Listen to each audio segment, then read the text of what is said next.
Okay, here's the retake packet video. I'm going to work every other problem, and then that leaves the other problems for you.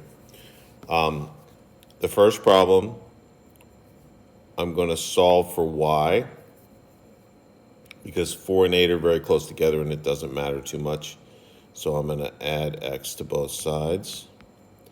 Y equals 1 plus x, because these cancel. And then I'm going to substitute that into the top equation. So 4x minus 8 times, instead of y, I write 1 plus x, because that's what y equals. And then I equals negative 12. I did a distributive property I need to do. So 4x minus 8 minus 8x, because a negative 8 times an x is a negative 8x, equals negative 12. I do some combining like terms. 4x minus 8x is negative 4x. I'm going to add 8 to both sides so that I can move that over.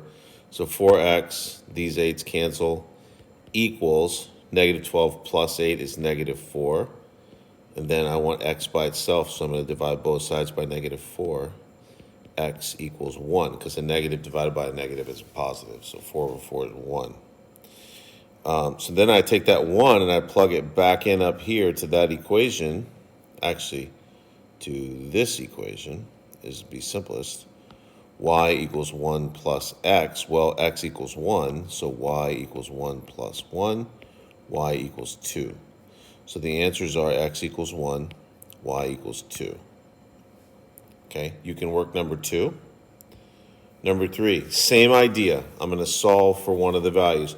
In this case, I noticed that x has a 12 coefficient in the big equation, but y doesn't have any coefficient, so that's the one I'm going to solve for. So I'm going to add y to both sides, and I'm going to add 1 to both sides, because I want to move that 1 over. So the 1's cancel, and the y's cancel, and I end up with x plus 1 equals y. And then I'm going to substitute x plus 1 in for y in that big equation. So 105 equals 12x plus, instead of y, x plus 1. So 12x plus x is 13x.